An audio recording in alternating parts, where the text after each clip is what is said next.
Hi there. So I'm officially out of graph paper for the moment, so we are using line paper to talk about common factors multiples, and we'll talk about this thing called the ladder, which, I don't know, I just call it a ladder. I don't think it has a name. It's just a method, really, for finding factors and multiples. Now, from the last video, we talked about what factors are. They are the numbers in a multiplication problem. We talked about what multiples are. They are the products that we make by multiplying. But common factors are going to be when we have two numbers and we're trying to find out what factors and multiples they have in common. The first way to find that is just to list out what your factors are and look to see what there is in common. So let's say we had an 18 and we had a 20. If I'm going to do factors, I like doing them on these little T-charts here because it helps me stay organized. I always start with 1 because 1 works for every number. You can always do 1 times that number itself. 1 times 18, 1 times 20. Next, I check a 2, and if you remember for them rules of divisibility video, even numbers work. So it works for the 18, it works for the 10, and it's 2 times 9, and it's 2 times 10. I think I said that works for the 10. I meant it works for the 20 with a 10. Next thing I check is a 3. Now, math facts-wise, you probably already know that this is 3 times 6. But some kids still working on math facts might not. Our rule of divisibility says sum those digits. 1 plus 8 is 2. Or 1 plus 8 is 2. Oh my goodness. 1 plus 8 is 9. 3 times 3 makes a 9, so 3 times something works with 18. That something happens to be a 6. 3 doesn't work here because 2 plus 0 is 2. 3 can't multiply and make it 2 unless you're using fractions or decimals. Next thing we try is a 4. 4 does not work here. We're just checking with math facts. 4 times 4 is 16. 4 times 5 is 20. We don't hit the 18. On the other hand, I just figured out 4 times 5 is 20 right here, so I can write that down. Next number I check is a 5. 5 is already on my list, so I'm done here. Over here I check, doesn't have a 5, doesn't have a 0, so I'm done. Next I check a 6. I've got the 2, I've got the 3, that means a 6 works, but it's already on my list, so I'm also done there.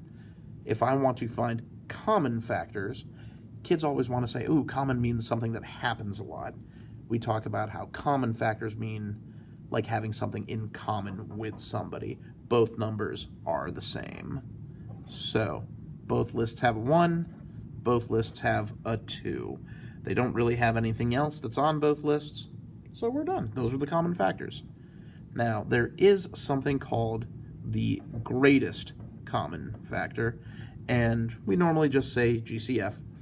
It literally just means, out of the common factors we found, which one's the biggest? In this case, 2 is what we found as being the biggest. Next is multiples. Multiples, we basically just make a list. We start with our number, and then we just start listing the products that we make. So we'll start with times 1, we'll get an 18. We'll do times 2, we'll get a 36. We'll get times 3, and we'll realize that I'm bad at multiplying 54. We'll do times 4, and holy moly. Okay, 72. We'll do times 5 and get a 90. Times 6, get a 108.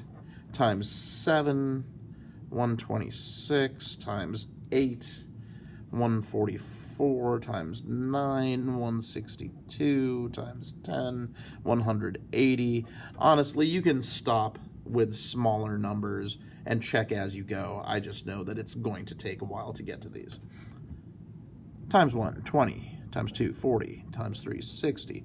Times 4, 80. Still nothing in common. Times 5 is 100. 120. 140. 160. Oh, there's my 180. 200. There's my first multiple that's in common. Now, greatest isn't really relevant when you're doing multiples because I got a 180. I could keep on going until I find the next multiple they have in common, which, by the way, would be 360.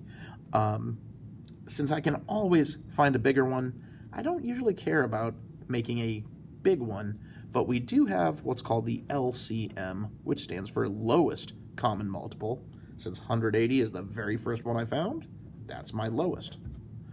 Now, this method, it's not super difficult in terms of what you have to do, but there's a lot of keeping track. There's a lot of stuff to write down, and also there's a lot of places to maybe make little mistakes. So what we do is we say, all right, every once in a while they'll just say, what are the factors? What are the common factors? They might say list 10 multiples, but more often than not, they're just going to say, what is the GCF or what is the LCM? And every once in a while they'll ask for both. What we probably learned when we were young is something called factor trees. I'll cover that super quickly. A factor tree is a method where you start with your numbers and you just split them up into factors. And by that, you can pick whatever you want. Your goal is to find prime numbers. 18, I could split it into a 2 and a 9. The 2 is prime, the 9 is not, so I'm going to split that up. 9 splits into 3 and a 3. Both of those are prime, so I'm done. And a lot of times teachers will say, hey, summarize that by saying what your math problem is. 2 times 3 times 3. 20, kind of the same way. You could do 2 times 10, you could use 4 times 5. By the time you get to the end, you'll get all of the same things. I'll do 4 and 5. 5 is prime, 4 is not, that's composite, so it splits up into 2 times 2, and I'll get 2 and 2. And again, oops, I said minus over there, didn't I?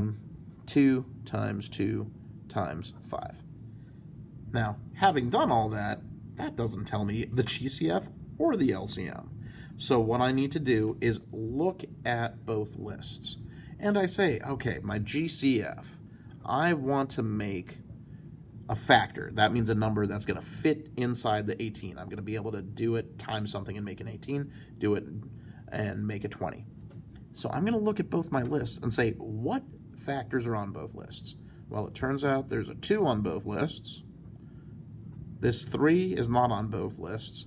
This 2 I don't consider being on both lists because I don't have a second 2 over here to pair with it. So, just like we found out up here, 2 is my greatest common factor because it's the only matchup. Here's where I know I got lost, and I'm sure other people did as well. LCM.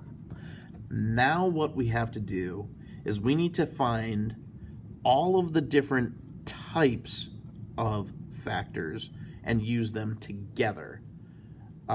However, I don't want to say, oh, I've got 2s, 1, 2, 3 of them. I want to say, out of my 2 numbers, which one had more 2s, and that's what I'm going to use. 20 has some 2s, and it has more of them, so I'm going to use 2 2s. Then 20 has no 3s, but 18 has some, so I'm going to use 2 3s, because that's what it has.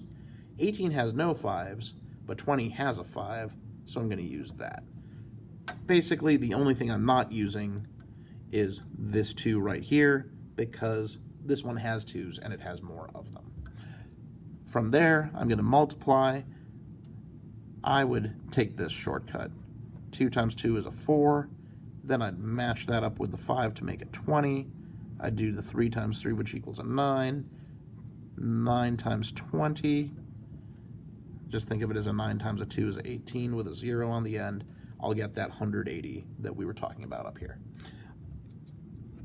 This method requires less writing. However, I think it takes a lot more sort of finagling and keeping track of things.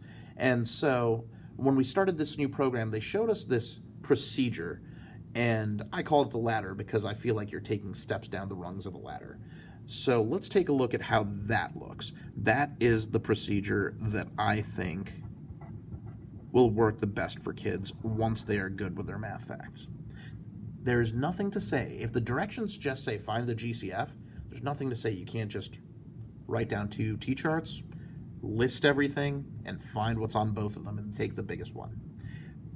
But the ladder will make a lot of this process a lot more compacted. Let's take a look at how it works.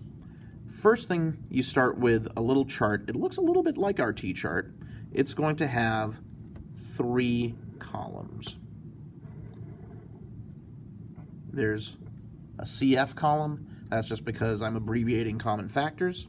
There is N1 and N sub 2, and that just stands for number 1 and number 2. Now, if I was to use my 18 and my 20 like I had before, I would put them into these spots, and then I'd begin. Now, what I tell the kids is we look for a common factor for the 18 and the 20. The numbers that we always want to try are going to be 2, 3, and 5. We're going to try a 2 because we know if we have even numbers for both of them, 2 is going to work. For 3, if the sum works with a 3, we know it's going to work. And finally, if they both have a 5 or a 0 in the ones place value, we know 5 is going to work. Now, in addition to these 3, every once in a while you're going to look and say, oh, 7's going to work. Honestly, to figure out your 7, you just need to know your math facts. You might get an 11 or maybe even a 13. All of these are things that require math fact, and what I tell the kids is you can use that multiplication chart in your assignment book, and that'll help you find your things. Now, these are numbers we check. Our actual steps, there's really only 2 for using this. Our first step is to find a common factor.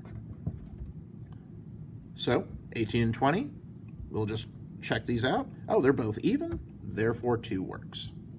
Next, I ask, what do I do with that 2 now that I found it? I tell the kids what we're doing is we are taking the 2 out of the 18, finding out what leftovers we have. The proper math terms for it would be to say we're factoring our 2 numbers. And factoring just means I'm thinking each of these as a multiplication problem. And I want to take out the factor 2 and find out what factor I have left. Wow, that was great. So now we've got to find, when we've used the factor of 2, what factor is left. And we're going to figure that out using the common factor. So with 18, I'd say 2 times what equals 18? And that would be a 9. 2 times what equals a 20? That would be a 10. I've found the factor that was left. I can go back and do step 1 again. I look at 9 and 10 and say, what common factor do they both have? Well, they're not both even, only 10 is, so it's not a 2. 9 works with a 3, but 10 does not. If I wanted to use my little trick, 1 plus 0 is 1. 1 doesn't work with a 3, but hopefully math facts-wise we know 3 doesn't work with a 10 anyway. 5 works with a 10, doesn't work with a 9. I could check all these 3, it's not going to work. If no numbers work, there is a number that always works. That's a 1. Everything can do 1 times something. However, if 1 is our only choice left, I just tell the kids 1 and we're done. If I got a 1, I'm finished. Now, kind of like up here, I've got this little chart. I don't actually have a GCF or an LCM. So how do I find the GCF and the LCM? What we're going to do for the GCF is just remember, GCF has the word CF in it. That means I'm going to want my CF, my common factors. Since it's got greatest in it, I want to use all of my common factors to make the biggest thing that I can make. So I'm going to take both of my things, in this case it's a 2 and a 1, I'm going to multiply them and find out what I get, which in this case is a 2. And the kids will say, do I have to write down the times 1? Of course not. Anything times 1 stays the same. Now, from here, we need to find the LCM. Our LCM, in this case, there's kind of a little trick to knowing which ones we want to use. The ones we want to use make an L shape on our chart. We want the L shape to go down all the common factors and then stick across the bottom. So in this case, I'm going to be using my 2, and I could write down times 1, but why bother? It's not going to change anything. Times the 9, times the 10. From here, I just multiply it. 2 times 9 is 18. 18 times a 10 is 180. Now, a lot of the kids say, man, this seemed a lot of work. That's because it's kind of alien to them. They haven't really done it before. That's the process for it. I will make another video just to have a quick example of our old homework so you can see how you do it when you do it quickly and proficiently. But that's essentially it. 3 different methods. We can use T-charts and lists of multiples and find out what's in common. You might get stuck going on forever if you do this. You might miss things if you're not good at using your factor rules of divisibility to find all your factors. You can use this factor tree method. I would not do it. I learned it when I was little. It's hard to keep track of what you got to do. I almost prefer doing this to doing this. Finally, there's this ladder. This ladder is super fast. I went kind of slow because I was explaining it. If you look at the actual work that you do, you make that chart, and you do that math problem. All of this is sort of notes, the things that we keep in our head. We're doing this instead of all this. So if you can get proficient with this, this is the best way to do it, at least in my opinion. All right, everyone have a good night.